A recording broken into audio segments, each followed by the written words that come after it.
Jon Lax, founding partner of Jon Lax, founded 2002.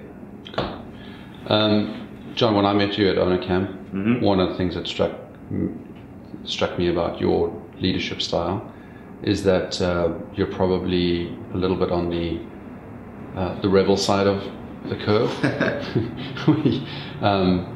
It doesn't sound like your leadership style came out of a book. Yes and no, actually. I would say that in the early days when I first started, so I got thrown into a creative, what I would consider creative leadership role in 1998, where I was hired to be a creative director of Moda Media Canada. And prior to that, I hadn't really done formal leadership, and they had hired me. I was very young, or way too young for the job, but it was sort of the heady days of the .com, and I realized as I was going into this job that I'd never really managed before, and so I went out and bought every possible book I could find on creative management, and a lot of those textbooks were written by former ad people, because that was who was writing about that subject at the time. There wasn't, we have a much richer set of writing and reading that you can do now on managing creative professionals, but at the time there was really only a handful of books. So I read all those, and I would say that for the first few years I was trying to apply leadership techniques and management techniques from those books, and soon learned that it wasn't really me. And I think that especially when Jeff and I started Jon Lax in 2002, by that time I had formed some of my own ideas about what I felt worked and what didn't. I definitely felt some dissonance between what those textbooks, or those, not even textbooks, what those books were telling me and what I was experiencing in the real world. And so I think that, rebellious I don't think of myself as rebellious.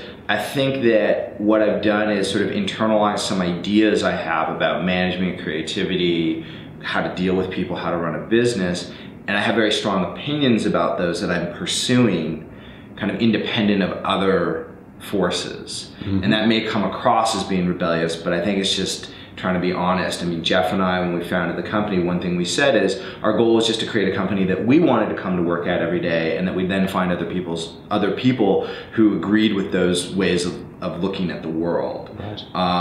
And I think that's probably what you may be seeing when I talk about management and leadership. So, as almost like a side note, you'd then think that people that were starting in this particular industry today would have a lot more resources to borrow from or learn from.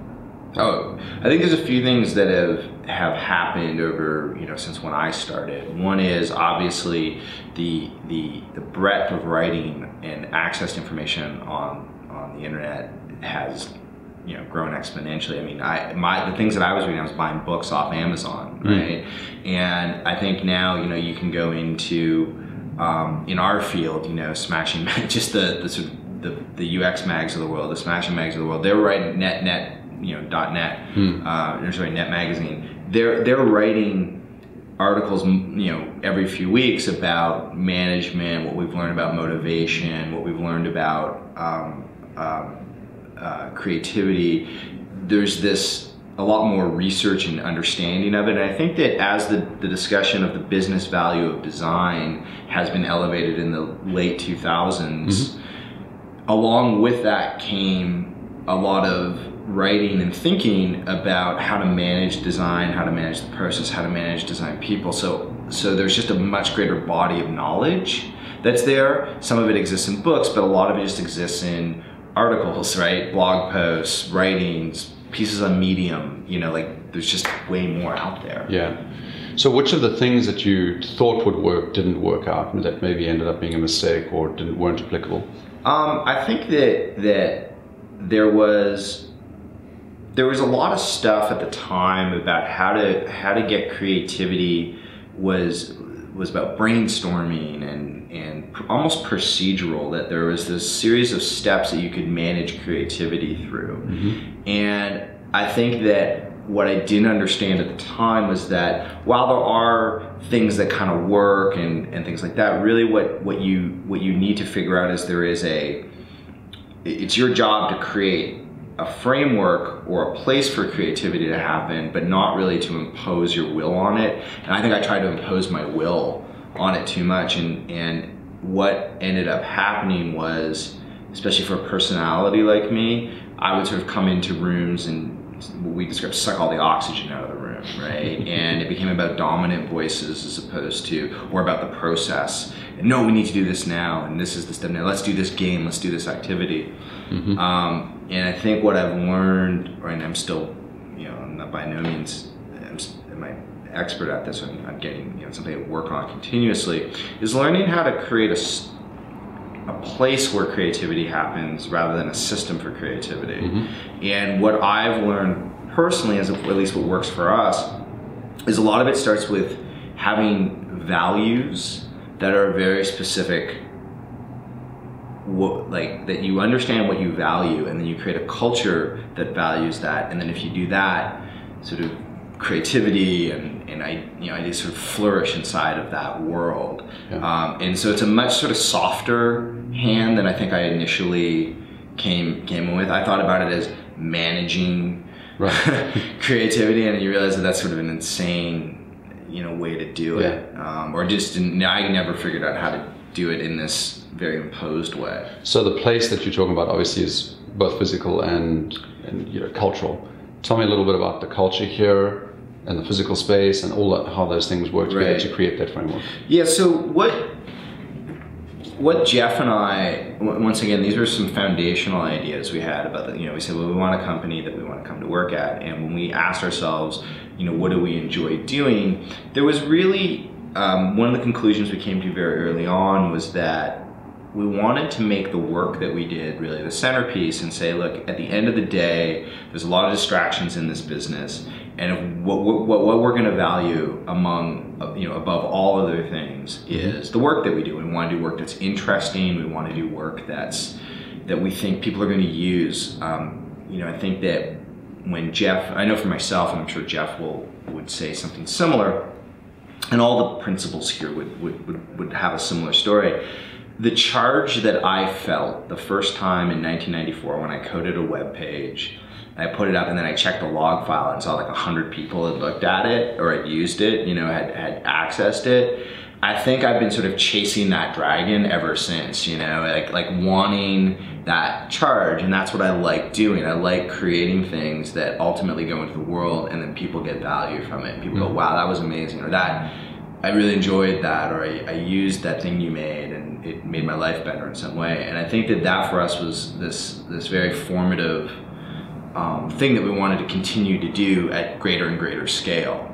And so we decided that the value of this company was going to be, it wouldn't be about profit maximization. It wouldn't be about, aspiring to have global offices. It wasn't about, and those are, look, I'm not putting a subjective, so you're saying those are bad things. I think for different entrepreneurs and leaders, some people aspire to sort of global domination, and that's cool. It's just not what inspired us or motivated us. And where we were happiest was doing work that we thought was good work, right? That we thought was, that, we used a few tests internally. One of the tests was, would we stand up in a room of our peers and claim this work as our own? Was kind of a test we'd always ask ourselves, like, would we be proud to say that we worked on this? And if the answer was no, we kind of would go back and, okay, well, what's going, why not? We also wanted things that were fundamentally functional in nature rather than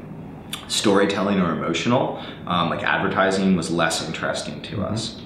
And so the values that we started to instill in this organization, and I think it actually, even though we said these things, Jeff and I said these things to each other very early on in the business, I think it took us a few years and then had to look back and go, yeah, wow, we've created this culture where the work is the number one thing. And I think that when you create a culture, you have a set of values, what you're really saying is, when I have to make decisions, I'm gonna make decisions that optimize this dimension over another dimension. So what we will do is, we'll leave a lot of money on the table. We'll say no to a lot of projects that would be very lucrative but we just perceive as we're not really going to do great work on it. We made choices around staff, the kinds of people we would hire. For example, we learned very early on that we weren't that great at hiring junior staff and coaching them up, that we were just better off when people had a little bit more maturity, and as a result we tend to hire people who are maybe in their third or fourth year of their career before they come here. You know, it's shaped a lot of who we are and how we work. In terms of the physical space, you know, I think that, no disrespect to people who evangelize remote working, I think that makes a lot of sense for a certain personality, but for us, it's like we enjoy coming into work and being in a group of people. We enjoy the interplay of conversation, of dialogue, of standing at a whiteboard together. You know, for us, that works as part of the creative process. And so we wanted a space that encouraged that. You know, we sit all together, a lot of whiteboards, there's a lot of glass in our office, there's a lot of transparency, and I think it's just it just feels more comfortable to us than maybe other physical environments or even remote working as a thing. So I think your values really set up a whole bunch of decision making and the kind of company you're going to build, the kind of culture you're going to build. And I think that what that means is when people come to work, you know, if we said, okay, well, the work's the most important thing and this is the kind of work, people then come in understanding this is what gets praised and rewarded in this culture. And I think that it's hard sometimes to be objective and look at your company and the work and things like that, but my guess is if we've been successful at anything, it's really for delivering high quality of work. Like, we aspire to that value, and I think we do our best to try to live up to it, you know, every day. And I think the people here, when we poll our staff, there's a general consensus that if you're working here, you're probably not only the best in the city, but probably one of the best in North America, maybe even in the world, and that's cool. Like, I like that, you know. I think that's a good thing for us. So in terms of culture... That was a really long answer, by the way. It was. We'll have to edit it. Sorry. In terms of culture, is it something that you create as a function of those values, or is it something you have to maintain and curate as you go along? Yeah, it's a really good question. I think in the early days when you're smaller, culture just sort of happens very organically, and it's primarily through the people you hire, right? So when you're 5 or 8 people, you're just sort of making decisions about who you want to work with, and a culture, you know, it happens almost by accident. As you get larger, somewhere around the 30-person mark, that's where you have to step in and start managing it in a willful way. And you have to start writing things down, and you have to say that out loud a lot, like, this is what we value. You need to, when there's things that are good, you need to say this is good, and when things are bad, you go this is bad, and it has to be really, it becomes more explicit, and that feels really weird, I think, to a lot of us, because a lot of what we value or culture is very internal to us, right? We just know it when we see it, and then you have to put it into words and kind of scale it, I guess is the way I would put it. And that's why I think that a lot of those like corporate mission statements and value statements are cheesy, is because you're taking something that's very internal sense and you're trying to put words to it, and it's tough to do without it sounding really BS-y. Yeah. But you have to do it at a certain point. Right. So I think challenges that we all face are sometimes amplified by the fact that we don't necessarily have people we can talk to about it. Like, solving a lot of these problems is something you find out by accident or by trial and error. Tell me about that in your life and how you solve those problems and where you get that support from. Wow. I would say until a few years ago it was awful. Like, I didn't have anyone. Like, Jeff and I are partners, and we have other partners, and so we would often just be having internal discussions, and you know, that helps, just having other people. So I think that's been helpful. I would say that Mike Leibowitz, who's the president of Big Spaceship in Brooklyn, I connected with a few years ago, and whenever I was in New York, we would go and we would we would sort of have, that was the first kind of peer conversations that I started to have, and it was really helpful because his company is very analogous to ours. They're a little bit larger, they've been around a little bit longer, they're obviously in New York, a larger market, but we share a lot of the same values, and so I would be able to go down and say, this is what I'm seeing in my business, and he would bounce things off me and say, he doesn't have a partner, right? So he doesn't have anyone else in his business, he owns all the shares. And so that was the first time that I started having peer discussions. And then I think Owner Camp had been a very for me, it was a really valuable exercise in terms of hearing what other people were working on, hearing what you were working on, hearing how you looked at problems, having go, wow, that makes a lot of sense, I never thought of it that way. But it is difficult, I think, as a entrepreneur, business owner, you're on your own, and you don't get a lot of feedback, and you don't have a lot of sense about whether you're doing it right. And I think that that's okay. What you need in that case is have a good sense of where you think you want to go, and then you make decisions that try to get you there, rather than just validating everything with sort of external, other business owners. I think that's helpful. It makes you feel good. It makes you feel like you're not alone. But at the end of the day, you're gonna have to make your own decisions for your business, your people, your clients, all of those things. Right, good. At what point in your life did you think, gee, I'm a leader, I'm responsible for all these other folks? And how did that change your personality, if at all? I remember a day around 2006 or 7, somewhere in there, when, well, not in this office, but in our old office, where I walked into the office and it just hit me. I looked around and there were these people, and I knew, Greg over there has 2 kids and a wife, and Pete is married and has a kid on the way, and we were probably around 20 people at the time. And I suddenly realized that this was a business that had to care for not just myself and Jeff and maybe the employees, but families, and there were people's livelihoods that were in my hands, that I was making decisions that had broader impacts. And that was the first time it became real for me. I think that what I did was I started to understand internally that I had to act as a leader, and what they were looking for me for was leadership. I think I've struggled with it at different points, because I think that my first reaction was to be very stoic and withdrawn and distant, and that I needed to maintain this aloofness so that I can make the tough decisions, that I could be perceived in a respected way. And I think that I never liked bosses that were like trying to be my best friend. And I didn't think that was appropriate. And I still don't. I think that I'm trying to find a balance. I also realized that I'd probably swung that pendulum way too far one way,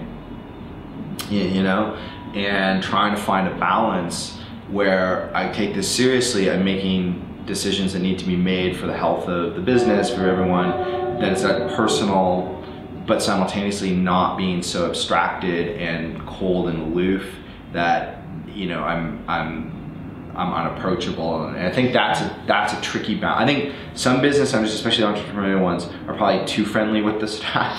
Like and I think there's a respect issue there, and there's some that are way too disconnected, and I think that that's a continual tightrope that we walk as leaders.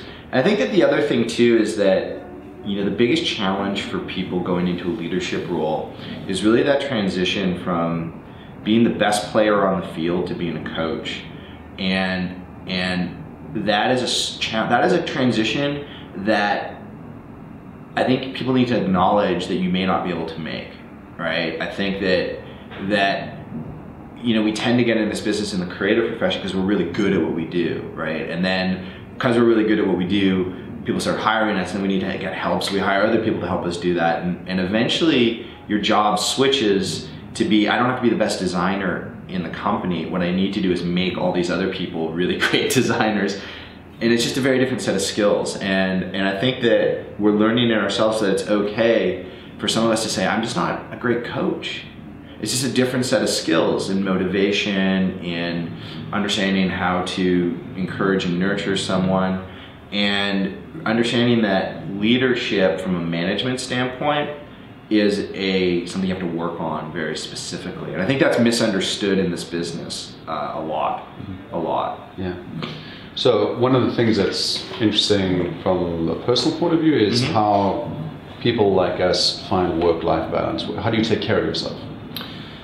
So a lot of people ask me like, oh, you must work crazy hours, and the way I say is I don't really work crazy hours. I think the work-life balance problem for me, and I'm gonna project it onto others, is even though we may go home at 6 o'clock, our brain doesn't shut off. And really the challenge is learning how to leave work at work, right? It's not about, I don't think it's really about hours put in. It's that on the weekend, are you able to enjoy something else and not be consumed with whatever's going on at work? And I think that is something I've struggled with. I think that it's difficult.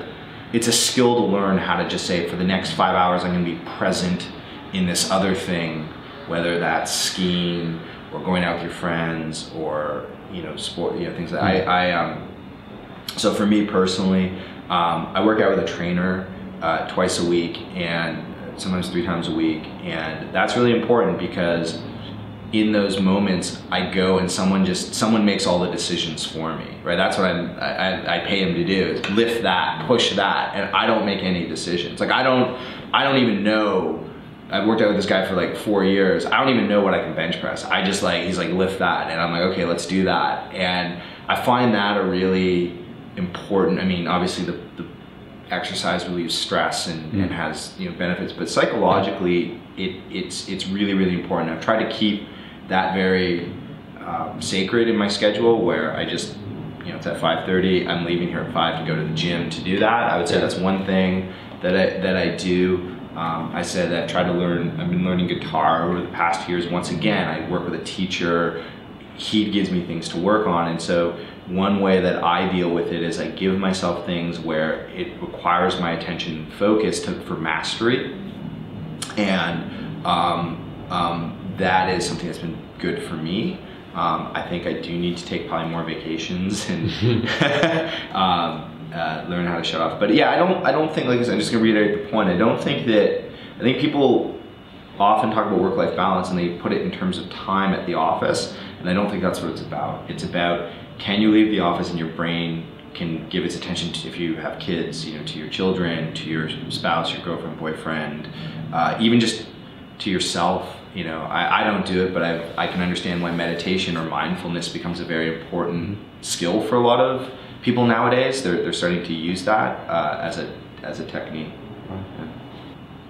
In my life, a lot of people come to me and say, hey, just spent 10 years building something, it looks good, help me understand how to do that. And it's equally as encouraging as it is frustrating.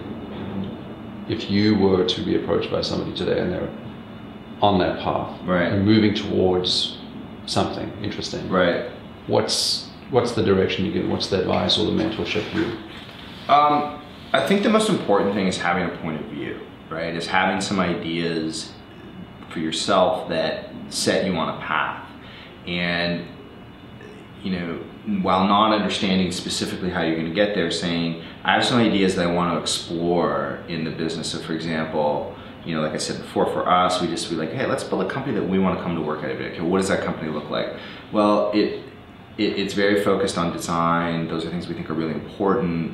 I mean, in 2002, literally the conversation Jeff and I had, without having any understanding of where the industry was going to go, we had some ideas about it, but we just saw that what was, we were calling user experience, which really in 2002 was not a well-known term. It was a very, very early, it wasn't as widespread as it is now. We just had some sort of idea or had a point of view that user experience was going to become increasingly important as technology would commoditize, right? It was literally one of the things that we just said, we believe this is going to happen, and we're going to build a company that is going to optimize user experience, not technology. And so we had a point of view about that, and we could explain it, and we sort of said, this is what we see going on in the industry, and this is why we think this is happening, and long before it actually played out, right? And I would say, like, you know, right now, for the next 10 years of our company, we have points of view about where we think the industry is going, and we're just gonna pursue those. And I think that what my advice to people is to not get so hung up on the tactical stuff, right? Like reading these articles, like 10 things you can do to growth hack your business, or, you know, things like that. And just say, like, you gotta have a point of view about where you think, some ideas about where you think the industry that you're in is going, and what your role in it is, and what you're gonna do and not do, and what you value and what you don't value. Try to have conversations about that, not about, like, you know, what's our billing rate, or what is what are the 5 clients we want, or let's, you know, I don't know, do, you know, what JavaScript framework are we going to use? And I think that a lot too much energy is wasted on those things, and not enough energy is put into the other stuff, which is how are you going to be unique in the marketplace? Why will people seek you out to do what you do versus maybe a competitor or others in the market? And that's what I talk about. The other thing I talk about with advice is I'm very wary of giving advice, because when you go to someone for advice, right, like you, and your collective experience has shaped, you know, what's worked for you, and that was formed at different points in time, and, you know, especially in this market, it evolves and moves so quickly that things that worked for you 10 years ago, not only may they not work at this point in time for someone starting in this marketplace, but may not be right for them. And you know, we had one quick story. Jeff and I, very early on in like 2004, I think it was, so the second year of our business, we created this thing called the Pbr Report, where we were really frustrated with our crappy cable company PVRs that we got, and we couldn't get TiVo up here, which at the time was the industry leader for UI and UX for PVRs. And we created this report where we broke down why it was so bad, the screens and the flows, and it made no sense. And then we proposed what, you know, the PVR that we wanted, and it became a very at the time, it was the first thing we ever did that got us some notoriety or some recognition. And we had this idea, we had a whole bunch of ideas about connected television. This is like in 2004, and what we thought the interfaces would look like. And we started to like work, and we said, maybe we could do this. Maybe there's a way we could actually build these things. And we put together a presentation, and we went to a venture capitalist. And this venture capitalist looked at it, and he said, okay, well, what are you gonna do when Microsoft does something in this space and destroys you? And we both kind of looked at each other, and we were like, well, I don't know, like, who cares about Microsoft? It's a crappy operating. It's like, I don't really, and what I realized, and so he talked us out of doing it, and then, you know, years later, like Boxy kind of came out and did a lot of the things that we were doing, and Plex, and there's sort of a lot of startups in the connected TV space, and we were kind of there, right? We were there very early on, and this venture capitalist kind of convinced us not to pursue it, because Microsoft was going to come in with Xbox Media Center and destroy anything that we'd done. And what I realized years later was that this guy's experience had really been formed in the late 90s, when Microsoft was this company that could just, you know, knock you out. But by 2004, Microsoft wasn't the same company. It was sort of, it had all these anti-competitive fighting going on in the EU. You know, Apple was on the ascendancy. It was losing a little bit of its luster. Gates was, I think, retiring right around the time. And it just wasn't the big bad Microsoft that it had been in the previous years. But this guy's experience had taught him, when he looked at any opportunity, he instantly said, well, what is the threat from Microsoft? And it was at that moment I realized that advice can be really crappy. that you have to kind of take it in the context of the person giving the advice, you know. And there were other times too, in the early days of my business, I would go out with presidents of advertising agencies who I'd known sort of from my previous life that had been more involved in advertising. And they were giving me all this advice about how to run my business and how to run clients.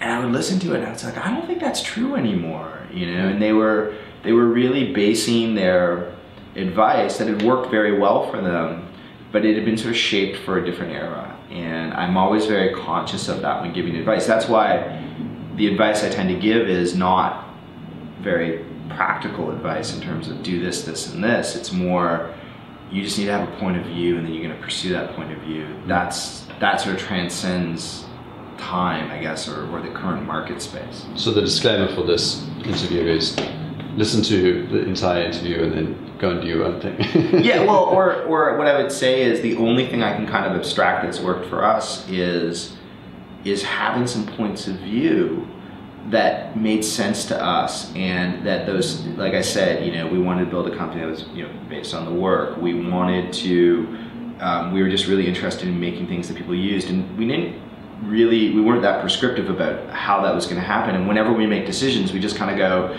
okay, will that allow us to do this? Yeah, okay, then let's do that, right? Mm-hmm. And, you know, for example, in our business, when we started, we only did design. And by design, I mean like Photoshop files. Mm-hmm. For the first few years of our business, we didn't want to do any technology. And the reason for that was that at that time, most of the tech was still very like ATG Dynamo, and you know, we didn't want to code, like we weren't interested in that. We saw that front-end design and back-end tech were two very different businesses, right?